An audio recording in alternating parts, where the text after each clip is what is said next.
Documentary Abdul Karim Telgi. एक असली जिंदगी की कहानी। भारत के इतिहास में कई बड़े घोटाले हुए, लेकिन कुछ घोटाले ऐसे होते हैं जो सिर्फ पैसे की नहीं, पूरे सिस्टम की पोल खोल देते हैं।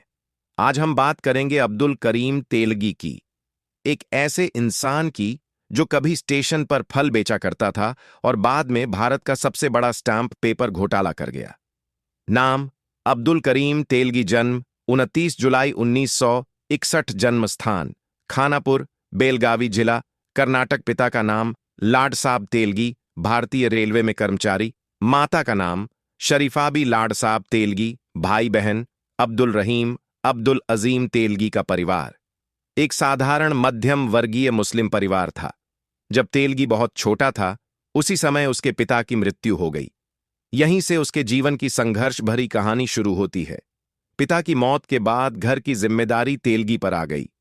पैसे की तंगी इतनी थी कि उसे पढ़ाई के साथ साथ रेलवे स्टेशन पर फल और सब्जियां बेचनी पड़ी।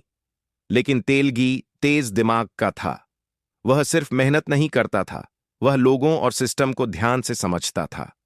तेलगी ने किसी तरह बीकॉम की पढ़ाई पूरी की और फिर रोजगार की तलाश में सऊदी अरब चला गया। करीब 7 साल तक उसने वहां काम किया।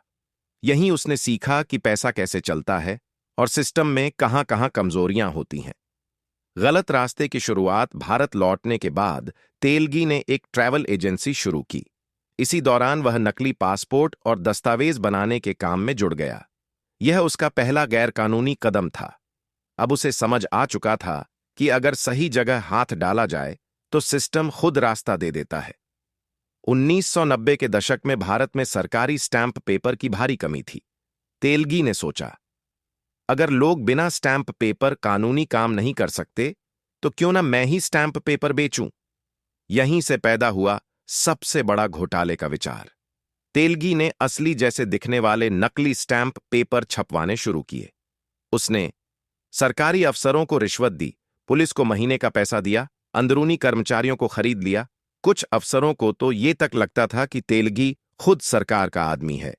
तेलगी का नेटवर्क 300 से ज्यादा एजेंटों तक फैल गया।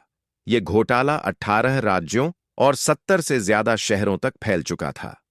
नकली स्टैंप पेपर, अदालतों में इस्तेमाल हुए बैंकों के लोन में लगे जमीन जायदाद के सौदों में चले सरकार को सालों तक कुछ पता ही नहीं चला। 2001 में तेलगी को अजमेर शरीफ की यात्रा के दौरान गिरफ्तार किया गया। जांच आगे बढ़ी तो पता चला कि इस घोटाले की कीमत थी करीब 30,000 करोड़ रुपए। यह भारत के इतिहास के सबसे बड़े आर्थिक घोटालों में से एक था। सज्जा अदालत ने तेलगी को 30 साल की सजा और 202 करोड़ रुपए जुर्माना सुनाया। कई बड़े अधिकारी और नेता भी इस घोटाले में फंसे। मौत 23 अक्टूबर 2017 बेंगलुरु के विक्टोरिया अस्पताल में अब्दुल करीम तेलगी की मौत हो गई।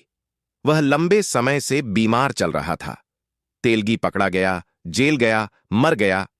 लेकिन सवाल आज भी जिंदा है, क्या सिस्टम अब भी वही है?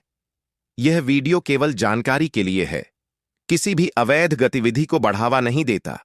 यह वीडियो केवल जानकारी और शिक्षा के उद्देश्य से है। अगर आपको यह कहानी पसंद आई हो तो हमारे चैनल मोटिवेशन डॉक्यूमेंट्री हिंदी को सब्सक्राइब करें और बेल आइकन दबाना न भूलें। हमें कमेंट करके बताइए कि आप कौन सी स्टोरी चाहते हैं और लाइक करना मत भूलिए।